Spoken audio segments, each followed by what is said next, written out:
નમસ્કાર, સમાચારો સાથે હું છું જયેશ। સૌપ્રથમ વાત રાજકોટના મેયરની કે જ્યાં રાજકોટના મેયર દ્વારા પ્રયાગરાજની યાત્રામાં સરકારી કારના ઉપયોગ લેવાનો વિવાદ હવે ચરમસીમાએ પહોંચી ચૂક્યો છે।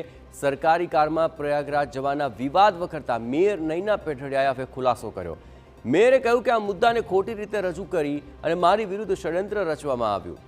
મહિલા મેયર તરીકે મારી ગરિમાને ઠેસ પહોંચાડવામાં આવી તો મેયરે મહાનગરપાલિકાની પરવાનગી લઈને પ્રયાગરાજ જવા કારનો ઉપયોગ કર્યાનું જણાવ્યું છે।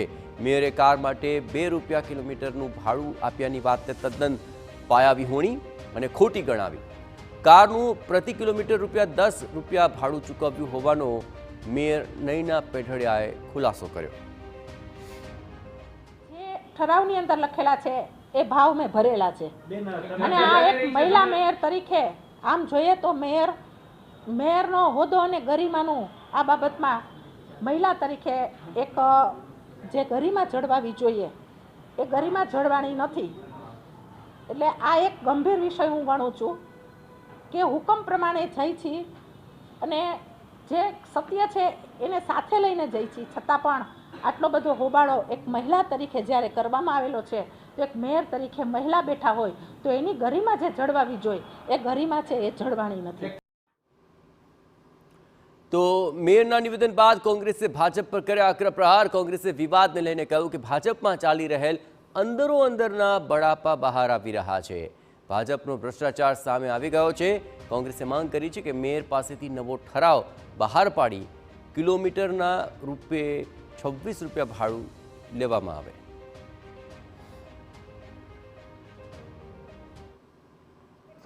કહેવા માંગુ છું રાજકોટના મેયરને કે આપ ખુલ્લીને નામ આપી દો।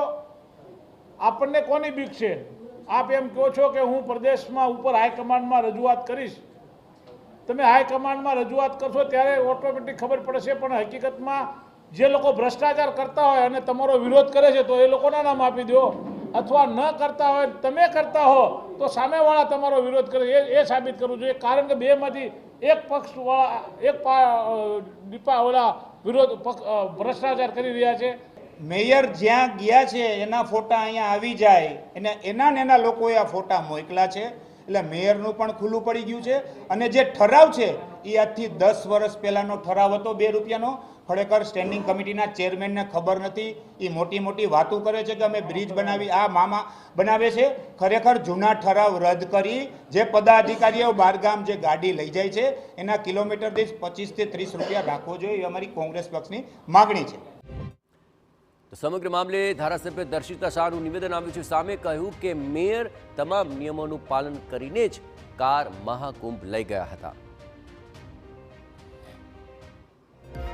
મ્યુનિસિપલ કમિશનરની પરવાનગી લઈ એમની રજા લઈ અને ગાડી લઈને ત્યાં ગયા હતા અને જે પ્રમાણે નિયમ છે એ નિયમ અનુસાર ત્યાંથી આવ્યા બાદ જે કાંઈ પણ ગાડીમાં ડીઝલનો ઉપયોગ કે વપરાશ થયો છે એ અનુસાર એમણે પૈસા પણ કોર્પોરેશનમાં જમા કરાવી દીધે છે।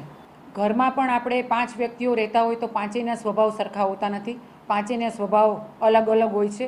જ્યારે આ તો વિશ્વની સૌથી મોટામાં મોટી પાર્ટી છે એટલે દરેક લોકો વચ્ચે મતભેદ હોઈ શકે, પરંતુ ભારતીય જનતા પાર્ટી એ પરિવારની પાર્ટી છે એટલે ત્યારે ક્યારેય લોકોને એકબીજા સાથે કે કોઈ પણ નાનામાં નાના કાર્યકર્તાથી લઈને ઉચ્ચ કક્ષાના લોકો સાથે ક્યારેય મનભેદ ભારતીય જનતા પાર્ટીમાં હોતું નથી અને એ જ ભારતીય જનતા પાર્ટીના